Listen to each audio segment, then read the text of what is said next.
Chapter 3, The Burrow. Ron, breathed Harry, creeping to the window and pushing it up so they could talk through the bars. Ron, how did you, what the... Harry's mouth fell open as the full impact of what he was seeing hit him. Ron was leaning out of the back window of an old turquoise car, which was parked in midair. Grinning at Harry from the front seats were Fred and George, Ron's elder twin brothers. "All right, Harry?" asked George. "What's been going on?" said Ron. "Why haven't you been answering my letters? I've asked you to stay about 12 times, and then Dad came home and said you got an official warning for using magic in front of the Muggles. It wasn't me, and how did he know?" "He works for the ministry," said Ron. "You know we're not supposed to do spells outside school." "You should talk," said Harry, staring at the floating car. "Oh, this doesn't count," said Ron. We're only borrowing this. It's Dad's. We didn't enchant it. But doing magic in front of those Muggles you live with, I told you I didn't. But it'll take too long to explain now. Look, can you tell them at Hogwarts that the Dursleys have locked me up and won't let me come back? And obviously I can't magic myself out because the ministry will think that's the second spell I've done in 3 days, so... "Stop gibbering," said Ron. "We've come to take you home with us.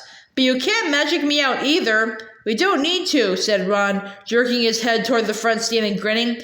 "You forget who I've got with me." "Tie that around the bar," said Fred, throwing the end of the rope to Harry. "If the Dursleys wake up, I'm dead," said Harry as he tied the rope tightly around the bar and Fred revved up the car. "Don't worry," said Fred, "and stand back." Harry moved back into the shadows next to Hedwig, who seemed to have realized how important this was and kept still in silence. The car revved louder and louder, and suddenly, with a crunching noise, the bars were pulled clean out of the window as Fred drove straight up in the air. Harry ran back to the window to see the bars dangling a few feet above the ground. Panting, Ron hoisted them up into the car. Harry listened anxiously, but there was no sound from the Dursleys' bedroom. When the bars were safely in the back seat with Ron, Fred reversed as close as possible to Harry's window. "Get in," Ron said. "But all my Hogwarts stuff, my wand, my broomstick, where is it?" "Locked in the cupboard under the stairs, and I can't get out of this room." "No problem," said George from the front passenger seat. "Out of the way, Harry."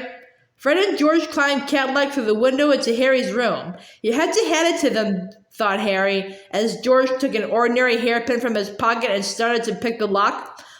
"A lot of wizards think it's a waste of time knowing this sort of muggle trick," said Fred, "but we feel their skills worth learning, even if they are a bit slow." There was a small click and the door swung open. "So, we'll get your trunk. You grab anything you need from your room and hand it out to Ron," whispered George. "Watch out for the bottom stair, it creaks," Harry whispered back as the twins disappeared onto the dark landing. Harry dashed around his room, collecting his things and passing them out of the window to Ron. Then he went to help Fred and George heave his trunk up the stairs. Harry heard Uncle Vernon cough. At last, panting, they reached the landing, then carried the trunk through Harry's room to the open window. Fred climbed back into the car to pull with Ron, and Harry and George pushed from the bedroom side. Inch by inch, the trunk slid through the window. Uncle Vernon coughed again. "A bit more," panted Fred, who was pulling from inside the car. "One good push." Harry and George threw their shoulders against the trunk, and it slid out of the window into the back seat of the car. "Okay, let's go," George whispered. But as Harry climbed onto the windowsill, there came a sudden loud screech from behind him, followed immediately by the thunder of Uncle Vernon's voice. "Bet ready, Owl!" "I forgot Hedwig!" Harry tore back across the room as the landing light clicked on. He snatched up Hedwig's cage, dashed to the window, and passed it out to Ron. He was scrambling back onto the chest of drawers when Uncle Vernon hammered on the unlocked door, and it crashed open. For a split second, Uncle Vernon stood framed in the doorway. Then he let out a bellow like an angry bull and dodged at Harry, grabbing him by the ankle. Ron, Fred, and George seized Harry's arms and pulled as hard as they could. "Petunia!" roared Uncle Vernon. "He's getting away! He's getting away!" But the Weasleys gave a gigantic tug and Harry's legs slid out of Uncle Vernon's grasp. Harry was in the car. He slammed the door shut. "Put your foot down, Fred," yelled Ron, and the car shot suddenly toward the moon. Harry couldn't believe it. He was free. He rolled down the window, the night air whipping his hair, and looked back at the shrinking rooftops of Privet Drive. Uncle Vernon, Aunt Petunia, and Dudley were all hanging, dumbstruck, out of Harry's window. "See you next summer," Harry yelled. The Weasleys roared with laughter, and Harry settled back in his seat, grinning from ear to ear. "Let Hedwig out," he told Ron. She can fly behind us. She hasn't had a chance to stretch her wings for ages." George handed the hairpin to Ron and, a moment later, Hedwig soared joyfully out of the window to glide alongside them like a ghost. "So, what's the story, Harry?" said Ron impatiently. "What's been happening?" Harry told them all about Dobby, the warning he'd given Harry, and the fiasco of the violet pudding. There was a long, shocked silence when he had finished. "Very fishy," said Fred finally. "Definitely dodgy," agreed George. "So he wouldn't even tell you who's supposed to be planning all this stuff?" "I don't think he could," said Harry. "I told you, every time he got close to letting something slip, he started banging his head against the wall." He saw Fred and George look at each other. "What, you think he was lying to me?" said Harry. "Well," said Fred, "put it this way. House elves have got powerful magic of their own, but they can't usually use it without their master's permission. I reckon old Dobby was sent to stop you coming back to Hogwarts." "Someone's idea of a joke. Can you think of anyone at school with a grudge against you?" "Yes," said Harry and Ron together instantly. "Draco Malfoy," Harry explained. "He hates me." "Draco Malfoy?" said George, turning around. "Not Lucius Malfoy's son." "Must be. It's not a very common name, is it?" said Harry. "Why?" "I've heard Dad talking about him," said George. "He was a big supporter of you-know-who." "And when you-know-who disappeared," said Fred, craning around to look at Harry, "Lucius Malfoy came back saying he never meant any of it. Load of dung. Dad reckons he was right in you-know-who's inner circle." Harry had heard these rumors about Malfoy's family before, and they didn't surprise him at all. Malfoy made Dudley Dursley look like a kind, thoughtful, and sensitive boy. "I don't know whether the Malfoys own a house elf," said Harry. "Well, whoever owns him will be an old wizarding family, and they'll be rich," said Fred. "Yeah, Mum's always wishing we had a house elf to do the ironing," said George. "But all we've got is a lousy old ghoul in the attic and gnomes all over the garden. House elves come with big old manors and castles and places like that. You wouldn't catch one in our house." Harry was silenced. Judging by the fact that Draco Malfoy usually had the best of everything, his family was rolling in wizard gold. He could just see Malfoy strutting around a large manor house. Setting the family servant to stop Harry from going back to Hogwarts also sounded exactly like the sort of thing Malfoy would do. Had Harry been stupid to take Dobby seriously? "I'm glad we can't get you anyway," said Ron. "I was getting really worried when you didn't answer any of my letters. I thought it was Errol's fault at first." "Who's Errol?" Our owl. He's ancient. It wouldn't be the first time he collapsed on a delivery. So then I tried to borrow Hermes." "Who?" "The owl Mum and Dad bought Percy when he was made prefect," said Fred from the front. "But Percy wouldn't let him to me," said Ron. "Said he needed him." "Percy's been acting very oddly this summer," said George, frowning. "And he has been sending a lot of letters and spending a lot of time shut up in his room. I mean, there's only so many times you can polish a prefect badge. You're driving too far west, Fred," he added, pointing at a compass on the dashboard. Fred twiddled the steering wheel. "So, does your dad know you've got the car?" said Harry, guessing the answer. No," said Ron. "He had to work tonight. Hopefully, we'll be able to get it back in the garage without Mum noticing we flew it." "What does your dad do at the Ministry of Magic anyway?" "He works in the most boring department," said Ron. "The Misuse of Muggle Artifacts Office." "The what?"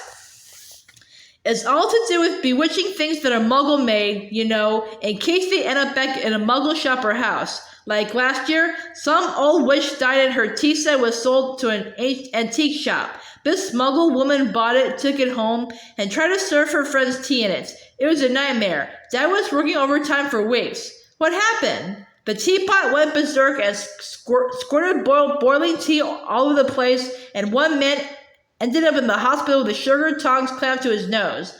Dad was going frantic. It's only him and an old warlock called Perkins in the office, and they had to do memory charms and all sorts of stuff to cover it up. But your dad, this car, Fred laughed. Yeah, Dad's crazy about everything to do with muggles. Our shed's full of muggle stuff. He takes it apart, puts spells on it, and puts it back together again.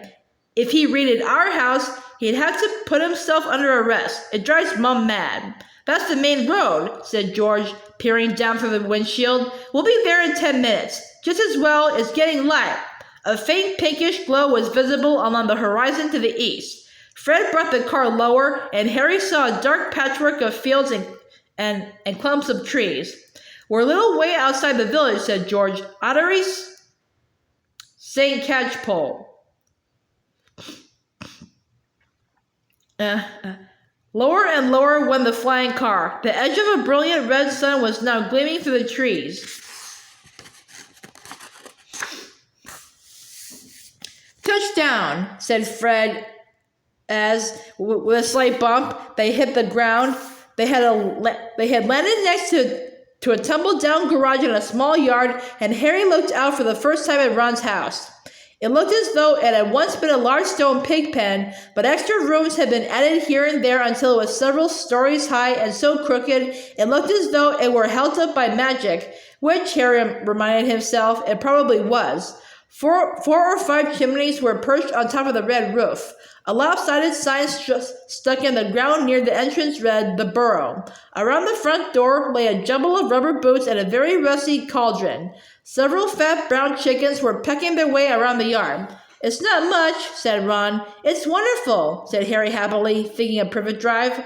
They got out of the car. "Now, we'll go upstairs really quickly," said Fred, "and wait for Mum to call us for breakfast. Then, Ron, you come bounding downstairs going, 'Mom, look who turned up in the night!' And she'll be all pleased to see Harry, and no one need ever know we flew the car." "Right," said Ron. "Come on, Harry. I sleep at the top." Ron had got a nasty greenish color, his eyes fixed on the house. The other three wheeled around. Mrs. Weasley was marching around across the yard, scattering chickens, and for a short, plump, kind-faced woman, it was remarkable how much she looked like a saber-toothed tiger. "Ah," said Fred. "Oh dear," said George. Mrs. Weasley came to a halt in front of them, her hands on her hips, staring from one guilty face to the next. She was wearing a flowered apron with a wand sticking out of the pocket. "So," she said. "Morning, Mum," said George, in what he clearly thought was a jaunty winning choice. "Have you any idea how worried I've been?" said Mrs. Weasley in a deadly whisper. "Sorry, Mum, but see, we had to." All three of Mrs. Weasley's sons were taller than she was, but they cowered as her rage broke over them. "Bed's empty. No. Car gone. Could have crashed. Out of my mind with worry. Did you care? Never. As long as I've lived. You wait until your father gets home. We never had trouble like this from Bill or Charlie or Percy." "Perfect Percy," muttered Fred. You could do it with taking a leaf out of Percy's book," yelled Mrs. Weasley, prodding a finger in Fred's chest. "You could have died. You could have been seen. You could have lost your father his job." It seemed to go on for hours. Mrs. Weasley had shouted herself hoarse before she turned on Harry, who backed away. "I'm very pleased to see you, Harry, dear," she said. "Come in and have some breakfast." She turned and walked back into the house, and Harry, after a nervous glance at Ron, who nodded encouragingly, followed her. The kitchen was small and rather cramped. There was a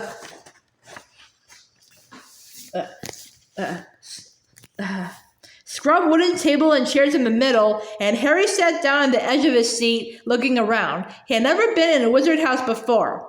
The clock on the wall opposite him had only one hand and no numbers at all. Written around the edge were things like "time to make tea," "time to feed chickens," and "you're late." Books were stacked there deep on the mantelpiece. Books with titles like Charm Your Own Cheese, Enchantment in Baking, and 1 Minute Feast. It's magic. And unless Harry's ears were deceiving him, the old radio next to the sink had just announced that coming up was witching hour with the popular singing sorceress Celestina Warbeck. Mrs. Weasley was cluttering around, cooking breakfast a little haphazardly, throwing dirty looks at her sons as she threw sausages into the frying pan. Every now and then she muttered things like, "Don't know what you were thinking of," and "never would have believed it." "I don't blame you, dear," she assured Harry, tipping 8 or 9 sausages onto his plate. "Arthur and I have been worried about you too. Just last night we were saying we'd come and get you ourselves if you hadn't written back to Ron by Friday. But really," she was now adding 3 fried eggs to his plate, "flying an illegal car halfway across the country, anyone could have seen you." She flicked her wand casually at the dishes in the sink, which began to clean themselves, clanking gently in the background. "It was cloudy, Mum," said Fred. "You keep your mouth closed while you're eating," Mrs. Weasley snaps. "They were starving him, Mum," said George.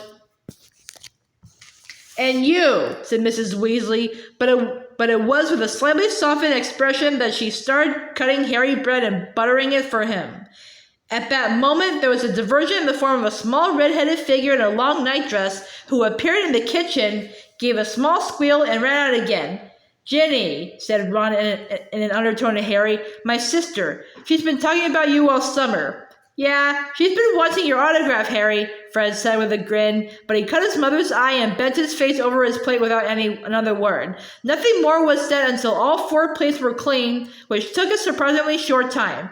"Blimey, I'm tired," yawned Fred, setting down his knife and fork at last. "I think I'll go to bed and—" "You will not," snapped Mrs. Weasley. "It's your own fault you've been up all night. You're going to denome the garden for me, but getting completely out of hand again." "Oh, Mom." "And you too," she said, glaring at Ron and Fred. "You can go up to bed, dear," she added to Harry. "You didn't ask them to fly that wretched car." But Harry, who felt wide awake, said quickly, "I'll help Ron. I never see the denoming." "That's very sweet of you, dear, but it's dull work," said Mrs. Weasley. "Now, let's see what Lockhart's got to say on the subject." And she pulled a heavy book from the stack on the mantelpiece. George groaned. "Mom, we know how to denome a garden." Harry looked at the corner of Mrs. Weasley's book. Written across it in fancy gold letters were the words, "Gilderoy Lockhart's Guide to Household Pests." There was a big photograph on the front of a very good-looking wizard with wavy blonde hair and bright blue eyes.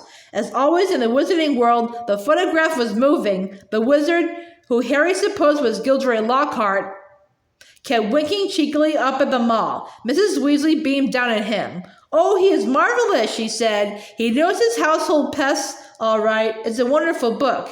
"Mum fancies him," said Fred in a very audible whisper. "Don't be so ridiculous, Fred," said Mrs. Weasley, her cheeks rather pink. "All right, if you think you know better than Lockhart, you can go and get on with it, and we'll tell you if there's a single gnome in that garden when I come out to inspect it." Yawning and grumbling, the Weasleys slouched outside with Harry behind them. The garden was large, and in Harry's eyes, exactly what a garden should be. The Dursleys wouldn't have liked it. There were plenty of weeds, and the grass needed cutting, but there were gnarled trees all around the walls, plants Harry had never seen spilling from every flower bed, and a big green pond full of frogs. "Muggles have garden gnomes too, you know," Harry told Ron as they crossed the lawn. "Yeah, I've seen those things they think are gnomes," said Ron, bent double with his head in a peony bush. "Like fat little Santa Clauses with fishing rods." There was a violent scuffling noise, the peony bush shuddered, and Ron straightened up. "This is a gnome," he said grimly. "You're off me," squealed the gnome. It was certainly nothing like Santa Claus. It was small and leathery looking, with a large snobby bald head exactly like a potato. Ron held it at arm's length as it kicked out at him with its horny little feet. He grasped it around the ankles and turned it upside down. "This is what you have to do," he said. He raised the gnome above his head. "You're off me." and started to swing it in great circles like a lasso. Seeing the shocked look on Harry's face, Ron added, "It doesn't hurt them. You've just got to make them really dizzy so they can't find their way back to the gnome holes." He let go of the gnome's ankles. It flew 20 feet into the air and landed with a thud in the field over the hedge. "Pitiful," said Fred. "I bet I can get mine beyond that stump."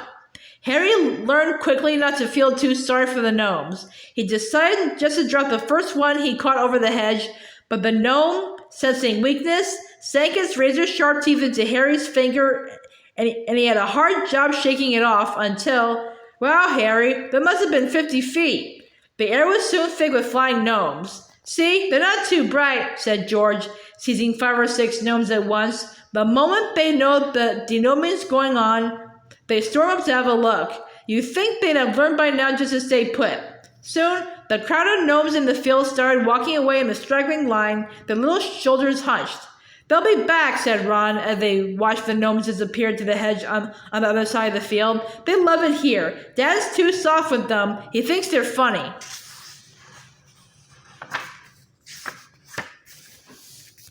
Just then, the front door slammed. "He's back," said George. "Dad's home." They hurried through the garden and back into the house. Mr. Weasley was slumped in a kitchen chair with his glasses off and his eyes closed. He was a thin man, going bald, but the little hair he had was as red as any of his children's. He was wearing long green robes, which were dusty and travel-worn. "What a night," he mumbled, groping for the teapot as they all sat down around him. 9 raids. 9! And old Mundungus Fletcher tried to put a hex on me when I had my back turned." Mr. Weasley took a long gulp of tea and sighed. "Find anything, Dad?" said Fred eagerly. "All I got were a few shrinking door keys and a biting kettle," yawned Mr. Weasley. "There was some pretty nasty stuff that wasn't my department, though. Mortlake was taken away for questioning about some extremely odd ferrets, but that's the Committee on Experimental Charms, thank goodness." "Why would anyone bother making door keys shrink?" said George. "Just muggle baiting," sighed Mr. Weasley. "Sell them a key that keeps shrinking to nothing so they can never find it when they need it. Of course, it's very hard to convict anyone because no muggle would admit their keys keep shrinking. They'll insist that they just keep losing it. Bless them, they'll go to any lengths to ignore magic, even if it's staring them in the face.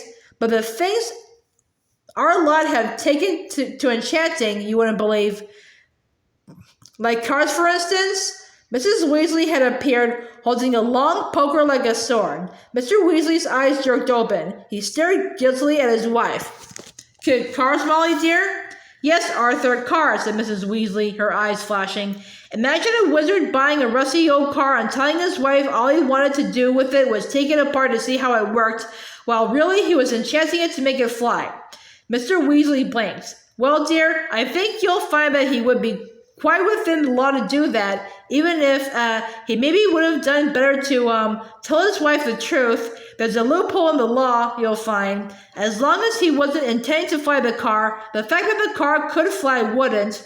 Arthur Weasley, you made sure there was a loophole when you wrote that law," shouted Mrs. Weasley, "just so you could carry on tinkering with all that muggle rubbish in your shed. And for your information, Harry arrived this morning in the car you weren't intending to fly."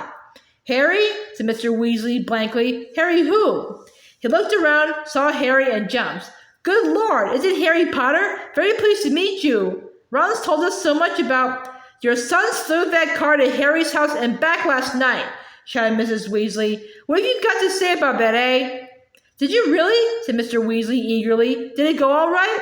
I mean," he faltered as sparks flew from Mrs. Weasley's eyes. That was very wrong, boys. Very wrong indeed." "Let's leave them to it," Ron muttered to Harry as Mrs. Weasley swelled like a bullfrog. "Come on, I'll show you my bedroom." They slipped out of the kitchen and down a narrow passageway to an uneven staircase, which wound its way zigzagging up through the house. On the 3rd landing, a door stood ajar. Harry just caught sight of a pair of bright brown eyes staring at him before it closed with a snap. "Ginny," said Ron, "you don't know how weird it is for her to be this shy. She never shuts up normally." They climbed 2 more flights until they reached a door with peeling paint and a small plaque on it saying Ronald's room. Harry stepped in, his head almost touching the sloping ceiling, and blinked. It was like walking into a furnace. Nearly everything in Ron's room seemed to be a violent shade of orange. The bedspread, the walls, even the ceiling. Then Harry realized that Ron had covered nearly every inch of the shabby wallpaper with posters of the same 7 witches and wizards, all wearing bright orange robes, carrying broomsticks, and waving energetically. Your Quidditch team? Said Harry. The Chudley Cannon, said Ron, pointing at the orange bedspread, which was emblazoned with 2 giant black seeds and a speeding cannonball. 9th in the league. Ron's school spellbooks were stacked untidily in a corner, next to a pile of comics that all seemed to feature the adventures of Martin Miggs, the Mad Muggle. Ron's magic wand was lying on top of a fish tank full of frog spawn on the windowsill, next to his fat gray rat Scabbers, who was snoozing in a patch of sun. Harry stepped over a patch of self-shuffling playing cards on the floor and looked out the tiny window. In the field far below, he could see a gang of gnomes sneaking one by one back through the Weasley's hedge. Then he turned to look at Ron, who was watching him almost nervously, as though waiting for his opinion. It's a bit small, said Ron quickly. Not like that room you had with the Muggles, and right underneath the ghoul in the attic, he's always banging on the pipes and groaning. But Harry, grinning widely, said, This is the best house I've ever been in. Ron's ears went pink.